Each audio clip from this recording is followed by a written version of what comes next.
She was just 19, cleaning floors at midnight to feed her baby.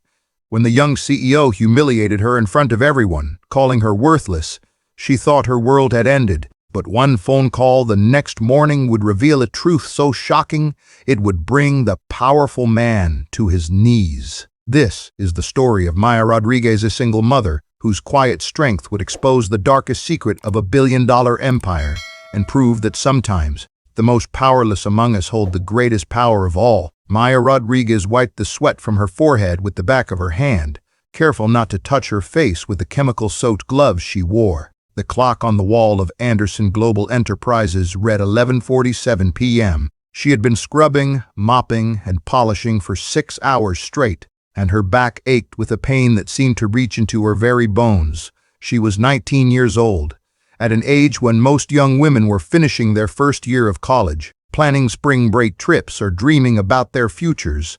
Maya was on her hands and knees, scrubbing the marble floors of a building that cost more than she would earn in 10 lifetimes. Her daughter, Lily, was 3 months old. Right now, she was with Mrs. Patterson, the elderly neighbor who watched her during Maya's night shifts. Mrs. Patterson never asked for much money, just $20 a night. But even that felt like a fortune when you were making minimum wage, and every dollar had to stretch further than it should. Maya moved, her mop in steady, rhythmic strokes across the executive floor.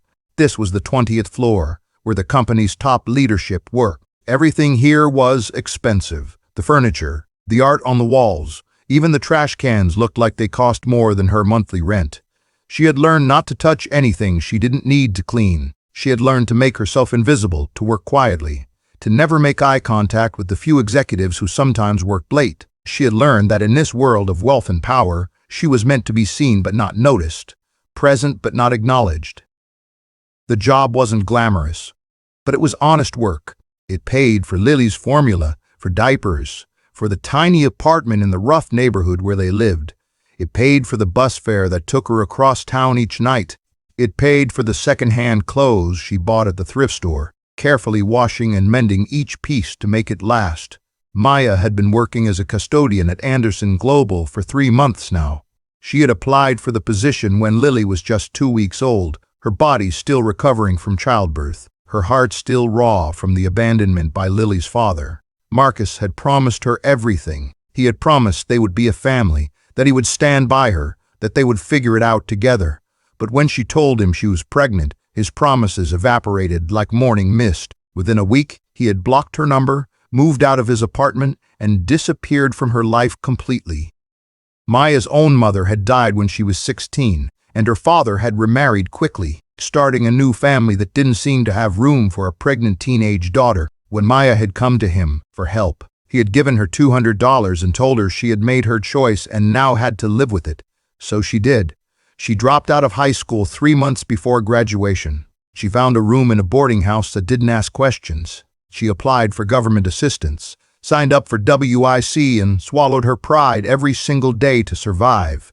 The custodian job had been a blessing. It was steady, it had benefits after 90 days, and the night shift meant she could look for other work during the day, though so far nothing had materialized.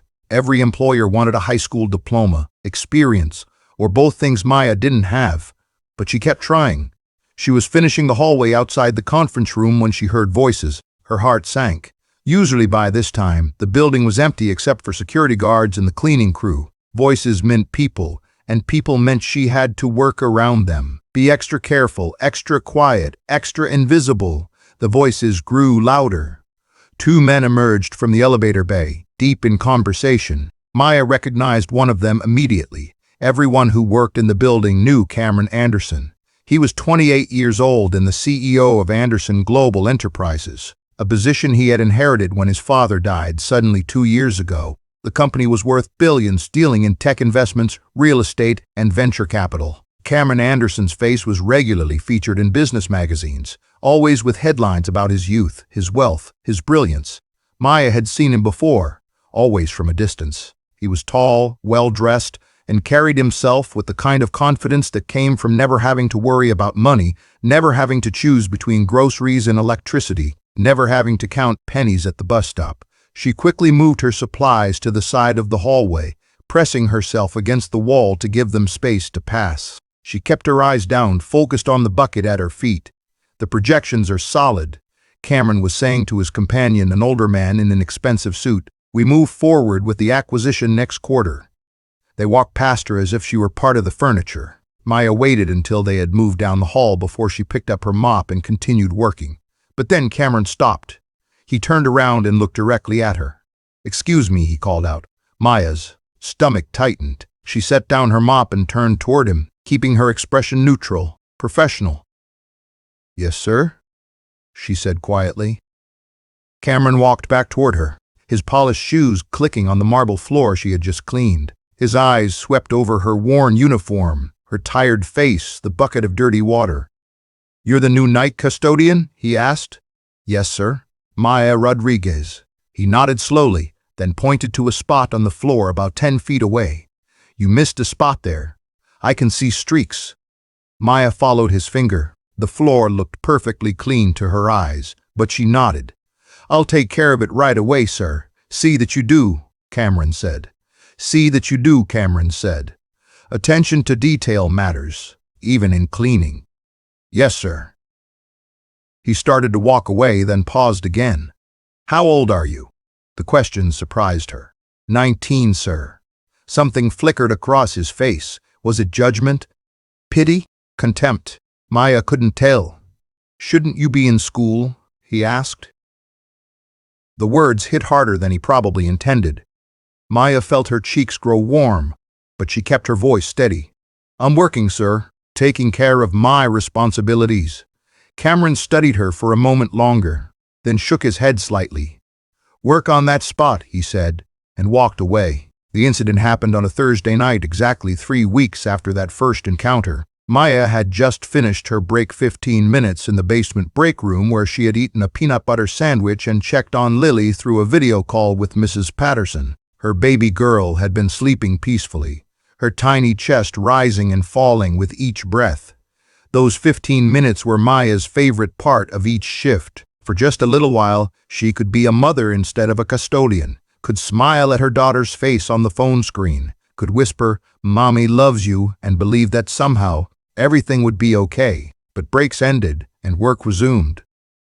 Maya was cleaning the executive lobby on the 20th floor when she heard the elevator doors open. It was past midnight, unusual for anyone to be arriving at this hour. She glanced up and saw Cameron Anderson stepping out, accompanied by 3 other men in business suits. They were laughing, clearly coming from some kind of business dinner or event. Maya could smell cologne and expensive whiskey. She immediately moved her cleaning cart to the side, trying to stay out of their way. "Unbelievable," one of the men was saying. $30 million for a company that's hemorrhaging money. Your father would never have made that play." "My father didn't have the vision for emerging markets," Cameron replied smoothly. "Trust me, gentlemen. In 5 years, that acquisition will be worth $500 million. They moved toward Cameron's office, still deep in conversation. Maya went back to polishing the reception desk, working quickly and quietly. That's when it happened. As she moved around the desk, her elbow caught the edge of her water bucket. Everything seemed to happen in slow motion. The bucket tipped, water cascading across the marble floor in a spreading pool. Maya gasped and immediately dropped to her knees, grabbing towels from her cart, trying desperately to soak up the water before it spread. "What the hell?" Cameron's voice cracked like a whip through the lobby. Maya's heart stopped. She looked up to see all 4 men staring at her. Cameron's face was dark with anger. "I'm so sorry, sir," Maya stammered, her hands frantically working with the towels. "It was an accident. I'll clean it up right away." "An accident?" Cameron strode toward her, his shoes splashing through the water. "Do you have any idea how much this floor costs? This is imported Italian marble." "I know, sir. I'm sorry. Please, how can someone be so careless?"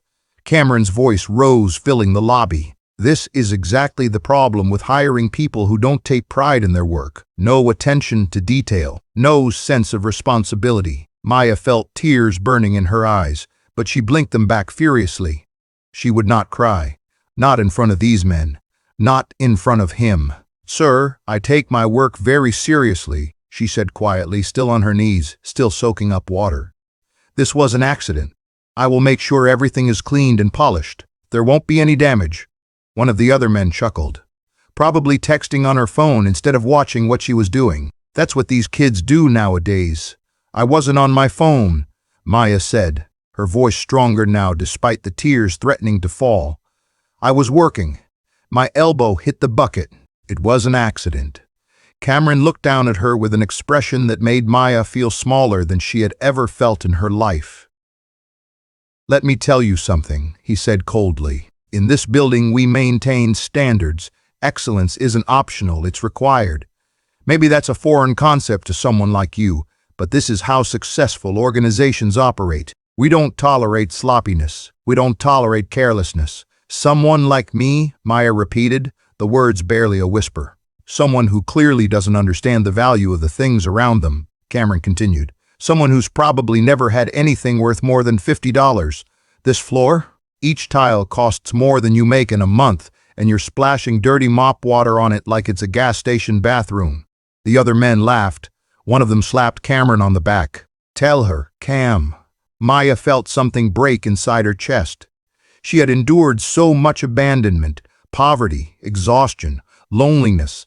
She had survived on sheer determination and love for her daughter. But this public humiliation, this cruelty. She looked up at Cameron Anderson, at his expensive suit and his cruel smile, at the men around him who found entertainment in her degradation.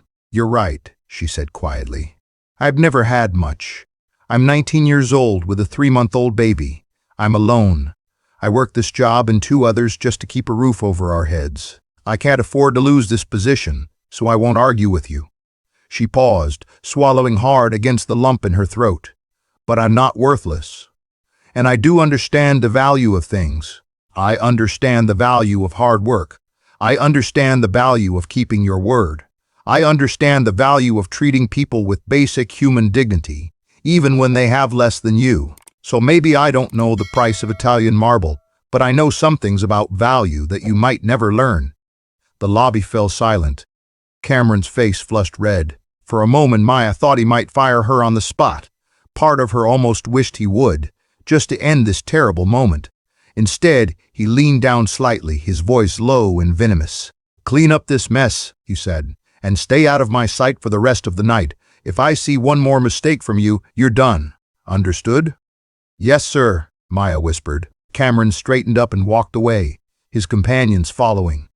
Their laughter echoed through the hallway long after they disappeared into his office. Maya stayed on her knees in the middle of the lobby, surrounded by wet towels and dirty water, and finally let the tears fall. Maya didn't remember finishing her shift that night.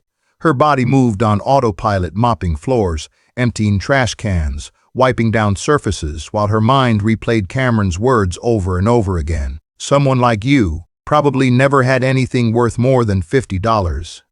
Worthless. By the time she clocked out at 6 a.m., the sun was beginning to rise over the city. Maya walked to the bus stop in a daze, her uniform still damp from the spilled water, her eyes red and swollen from crying. The bus ride home took 45 minutes, winding through neighborhoods that gradually shifted from gleaming corporate districts to struggling residential areas. Maya watched the city transform to the window luxury condos giving way to apartment buildings, which gave way to rundown houses with barred windows and overgrown yards. She got off at her stop and walked 3 blocks to the boarding house where she rented a single room. It was a decrepit building that had once been a modest family home, but was now subdivided into 8 tiny living spaces. Maya's room was barely large enough for a twin bed, a dresser, and Lily's crib. They shared a bathroom with 3 other tenants. Mrs. Patterson met her at the door, Lily bundled in a worn blanket in her arms. "How was your night, dear?" the elderly woman asked, but then her eyes narrowed with concern. "Maya, what's wrong? You've been crying." "I'm fine, Mrs. Patterson," Maya lied, taking Lily into her arms and breathing in her baby's sweet scent. "Just tired. Here's the $20. Mrs. Patterson took the money but continued watching Maya with worried eyes. "You know, if you ever need to talk." "Thank you. I really need to get some sleep before my afternoon shift at the grocery store." Maya closed the door gently and carried Lily to the crib. Her daughter was still sleeping, her tiny fist curled near her mouth. Maya stood there for a long moment, just watching her breathe, feeling the weight of everything pressing down on her shoulders. She worked 3 jobs, the overnight custodian position at Anderson Global, a 4-hour shift at a grocery store stocking shelves, and weekend shifts at a laundromat washing and folding other people's clothes.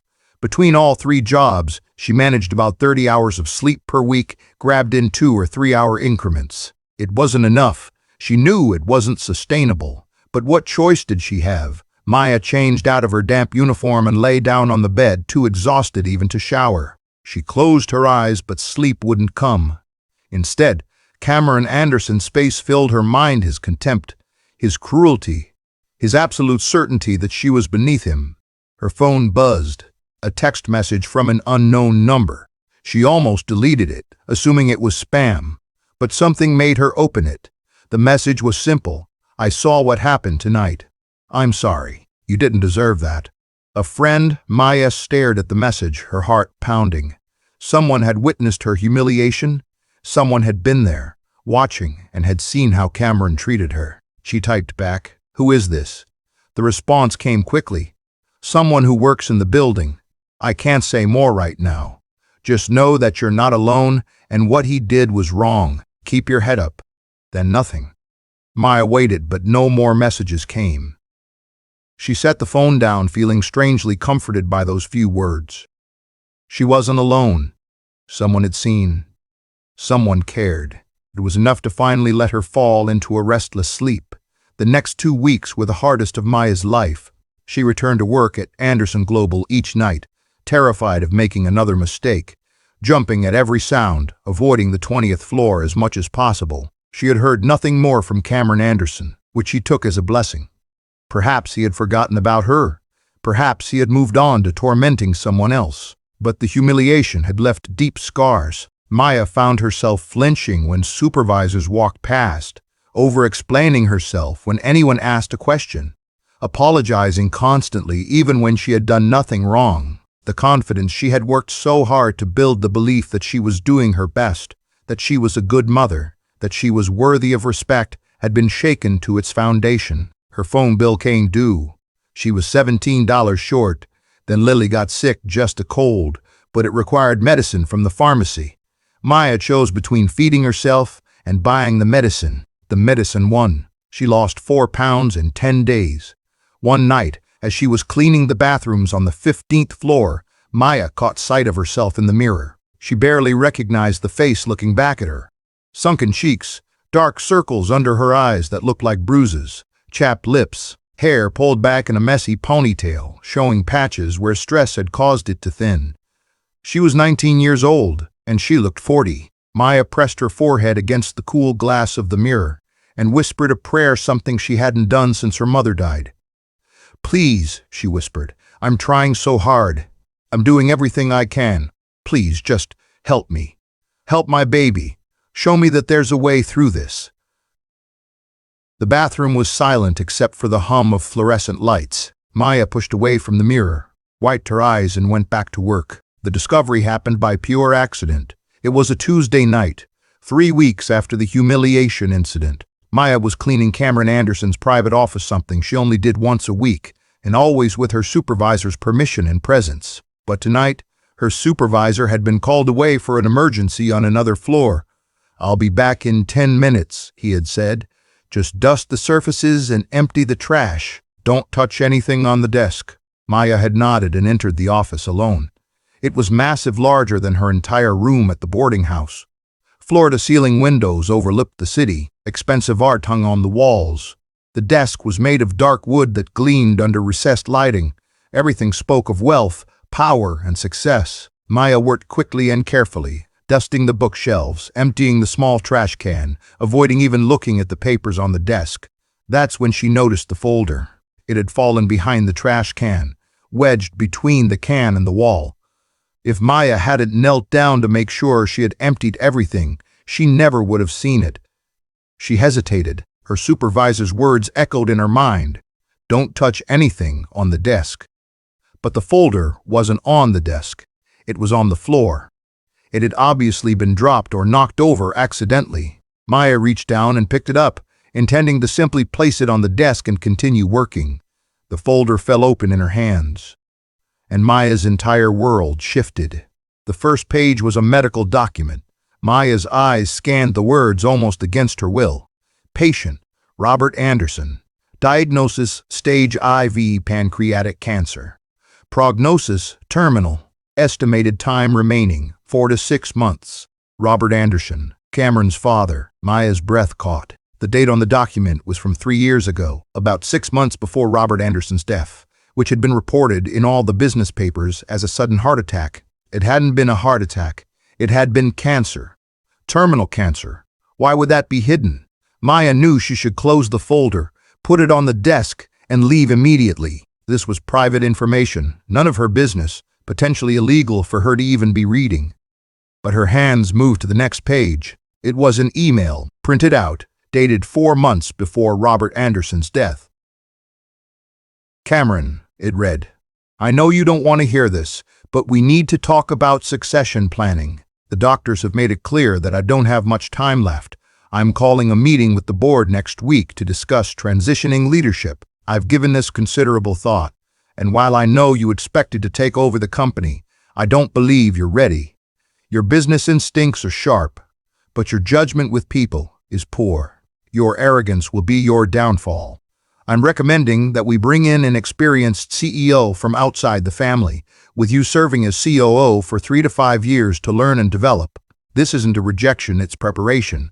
I love you, son, but loving you means telling you the truth. Dad. Maya's hands were shaking as she turned to the next page. Another email, this one from Cameron, to someone named Richard Holloway. Richard, we have a problem. My father is insisting on bringing in an outsider to run the company. He's meeting with the board next Tuesday. We can't let this happen. You said you could handle this. I'm trusting you to find a solution. The company is mine by right. I'm not going to let him give it away because he thinks I need more seasoning. Do what needs to be done. CA. The next page was a receipt, a payment of $500,000 from a private Anderson account to Richard Holloway, dated 5 days before Robert Anderson's death. And the final page was a death certificate. Cause of death, acute cardiac arrest. Maya's mind was racing. She read through the documents again, trying to make sense of what she was seeing. A dying man who wanted to protect his company from his son. A son who was furious about being passed over. A mysterious payment, and a death that maybe wasn't as sudden or natural as everyone believed. Was she reading evidence of murder? No. That was insane. This was paranoid thinking, conspiracy theory nonsense. Rich people paid other rich people large sums all the time. The death certificate said heart attack. Doctors had confirmed it. There was no reason to think. The office door opened. Maya jumped, dropping the folder. Papers scattered across the floor. Cameron Anderson stood in the doorway, his eyes moving from Maya to the papers spread at her feet. Time seemed to freeze. What? Cameron said slowly, his voice deadly quiet. Are you doing in my office? I asked you a question. Cameron stepped into the office and closed the door behind him. The click of the latch sounded like a gunshot in the silent room. Maya's heart hammered against her ribs. I was cleaning, sir. The folder was on the floor behind the trash can. I picked it up to put it on your desk, and it fell open. I'm sorry. I was just about to. You were reading private documents. Cameron's voice was ice. He crossed the room in 3 long strides and snatched the papers from the floor, his eyes scanning them quickly. When he looked up at Maya, his face had gone pale. How much did you see? I didn't mean to read anything.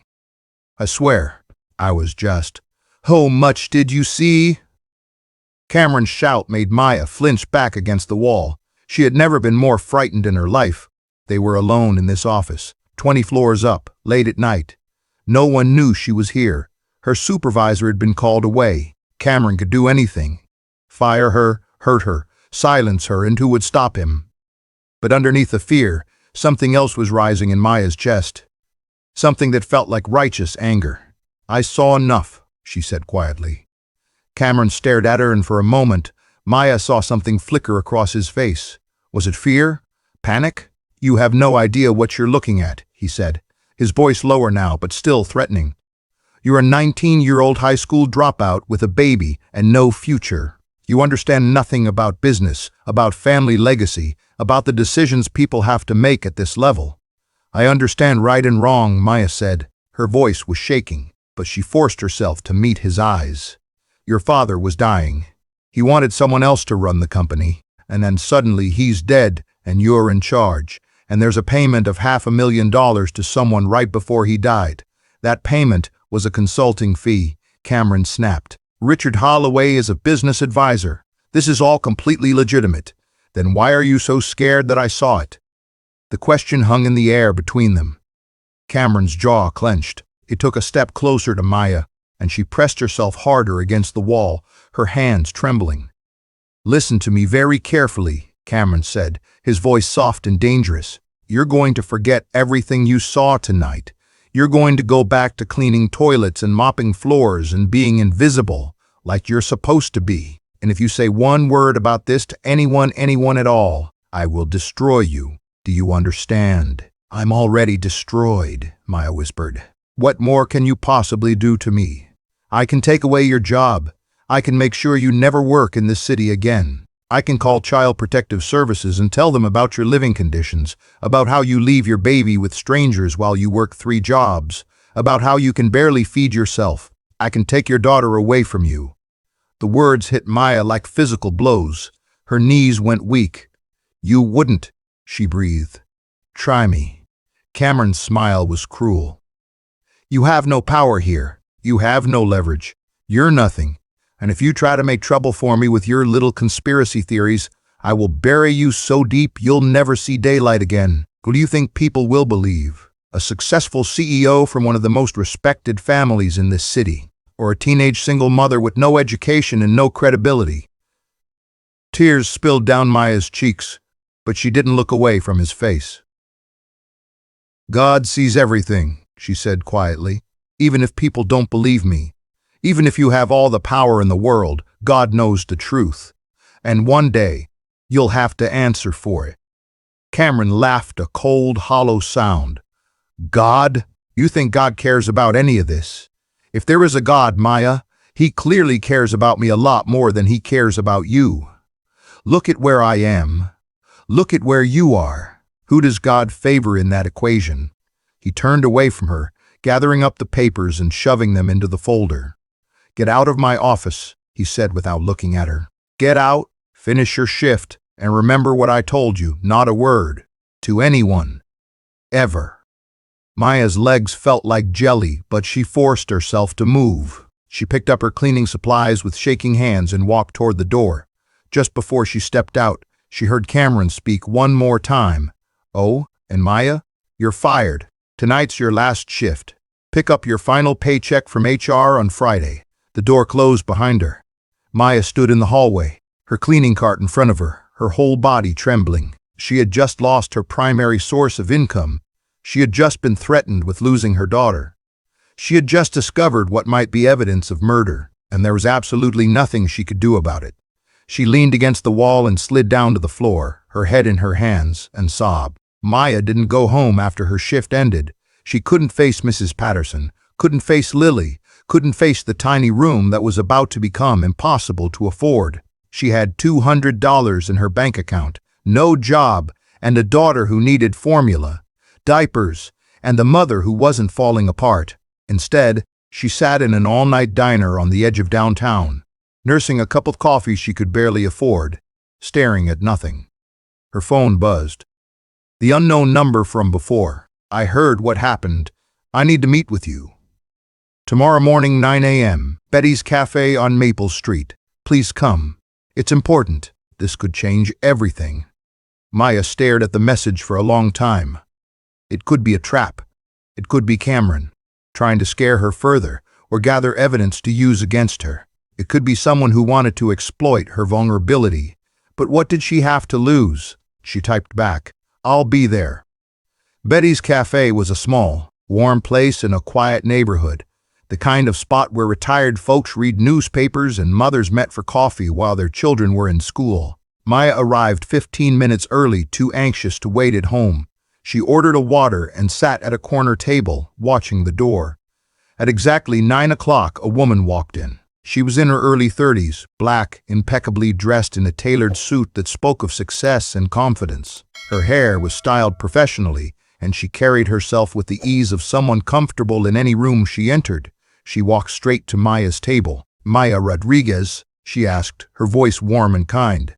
Maya nodded, suddenly very aware of her own appearance, her second-hand clothes, her exhausted face, her cheap sneakers with worn soles. The woman sat down across from her and extended her hand.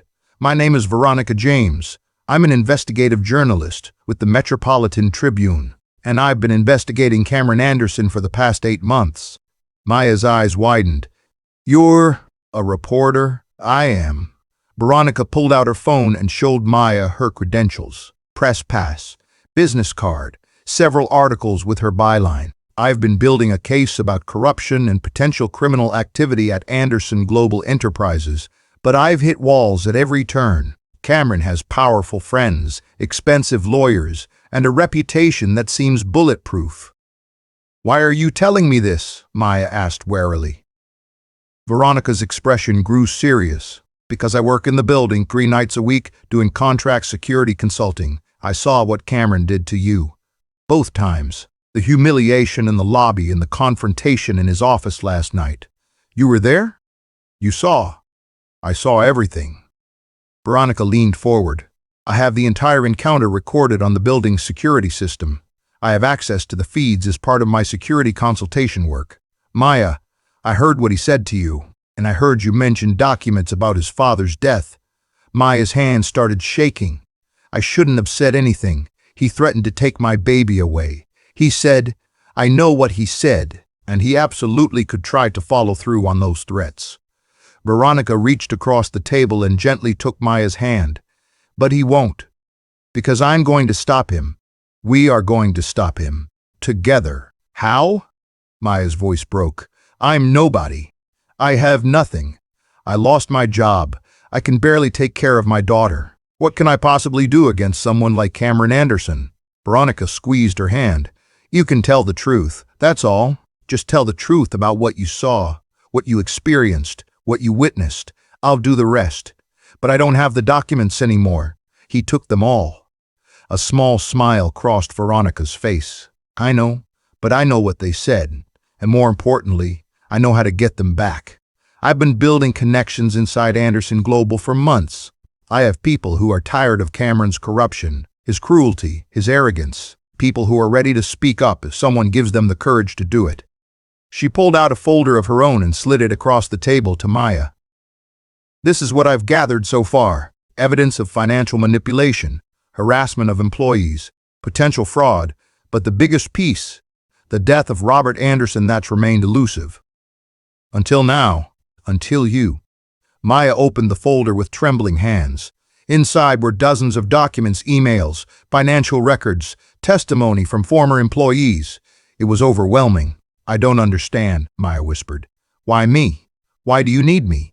"Because you're the first person to see those documents about his father's death. You're the first person brave enough to stand up to him directly. You're the first person who has nothing to lose and everything to gain by telling the truth." Veronica's eyes were bright with conviction. "Maya, I know you're scared. I know you're tired. I know you think you can't fight this battle.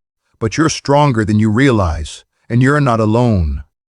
Maya felt tears streaming down her face again, but this time they were different. Not tears of despair, but tears of something she hadn't felt in so long. "Hope, what do you need me to do?" she asked. The next 3 days were a whirlwind. Veronica introduced Maya to her editor, a tough woman named Sarah Chen, who had been in investigative journalism for 25 years. Together, they built the story carefully, methodically, checking every fact, verifying every claim. They interviewed former employees of Anderson Global who had been fired or forced out by Cameron. They gathered financial records through legal requests. They reviewed the security footage of Cameron's treatment of Maya.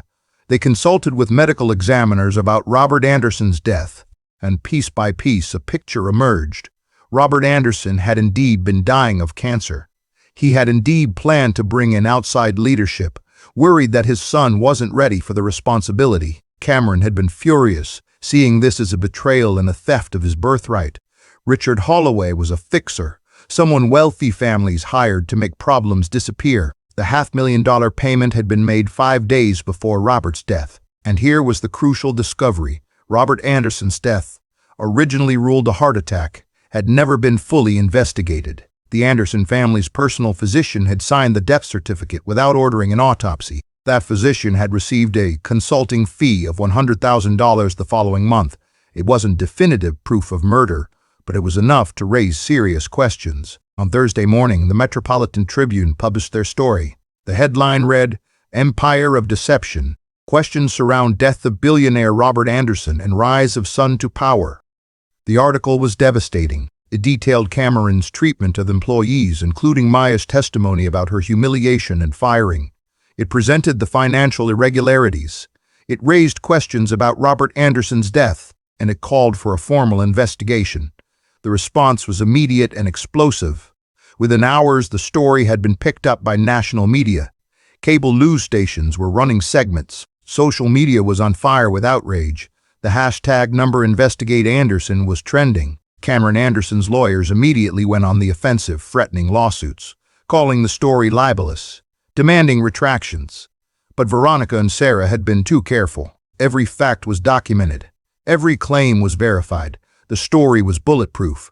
And then, the dam broke. More employees came forward, dozens of them, with their own stories of Cameron's cruelty, his corruption, his abuse of power. Board members began calling for his resignation. Shareholders demanded answers. The district attorney announced that his office would be reviewing the circumstances surrounding Robert Anderson's death. And Maya Rodriguez, the 19-year-old single mother who had been cleaning floors 3 weeks earlier, found herself at the center of a national news story. Veronica had prepared her carefully for the media attention. "Tell your truth simply and honestly," she had advised. "Don't exaggerate. Don't dramatize. Just be yourself." Maya's first interview was with a national morning show. She sat in the studio wearing a simple dress that Veronica had helped her choose, her hands folded in her lap to stop them from shaking. The interviewer, a kind-faced woman named Patricia Morrison, smiled at her gently. "Maya, thank you for being here. I know this must be incredibly difficult for you. Can you tell us, in your own words, what happened that night in Cameron Anderson's office?" Maya took a deep breath, and she told her story. She told them about being a single mother, about working 3 jobs, about trying so hard to provide for her daughter.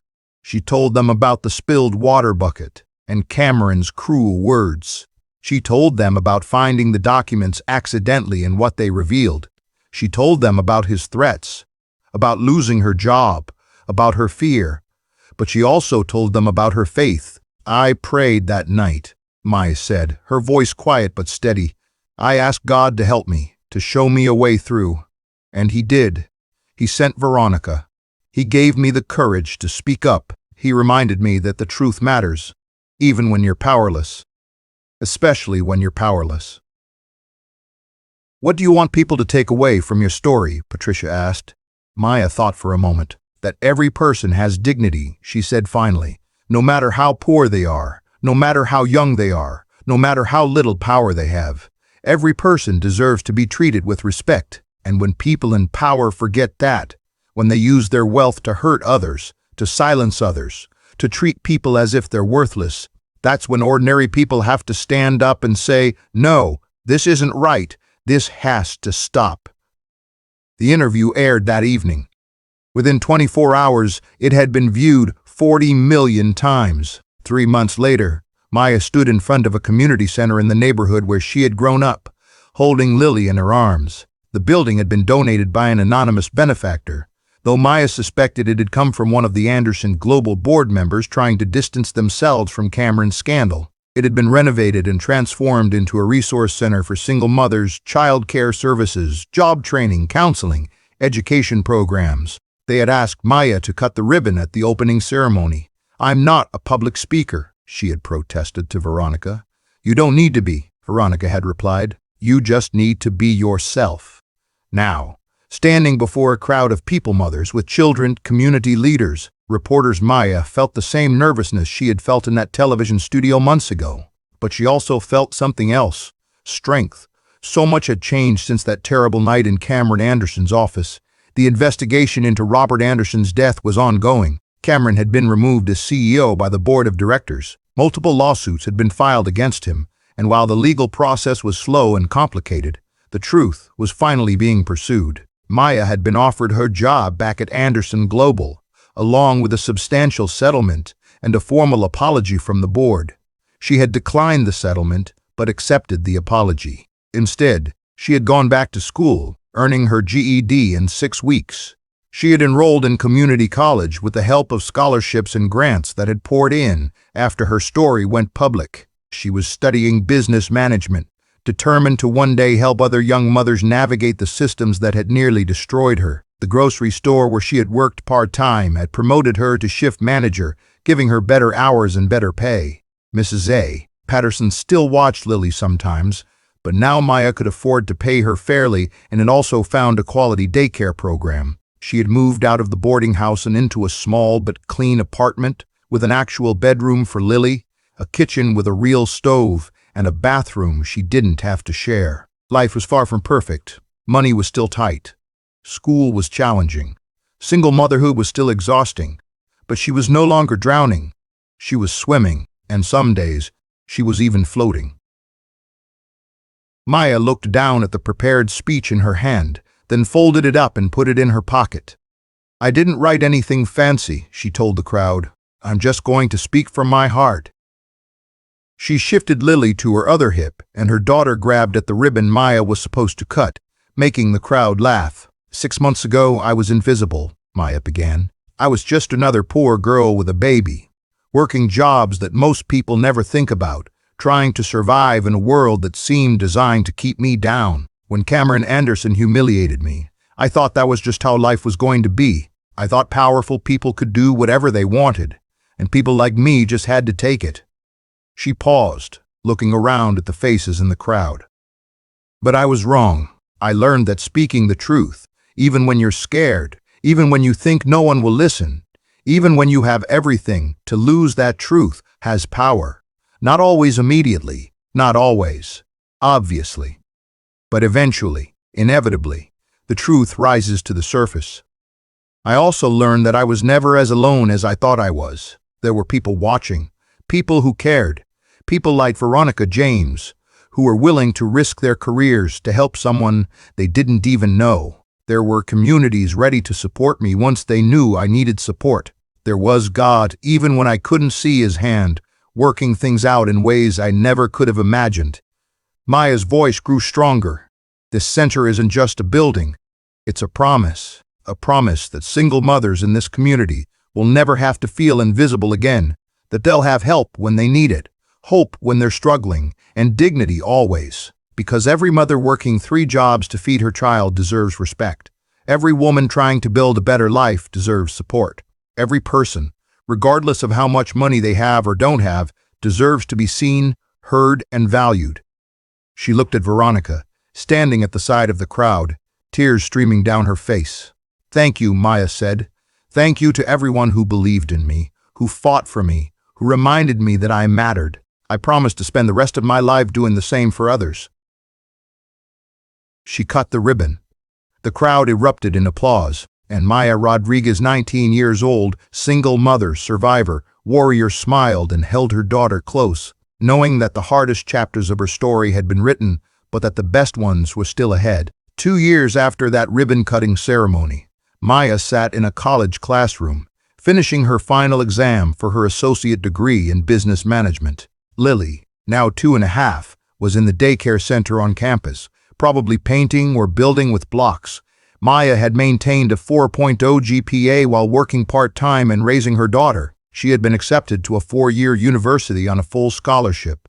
She had started a non-profit organization helping teen mothers finish their education, and she had testified at Cameron Anderson's trial. The investigation had eventually uncovered enough evidence to charge him with conspiracy to commit fraud and obstruction of justice related to his father's death. While they couldn't prove murder beyond a reasonable doubt, they could prove that Cameron had paid people to cover up the suspicious circumstances and had manipulated the probate process to seize control of the company improperly. He had been sentenced to 5 years in prison and ordered to pay millions in restitution.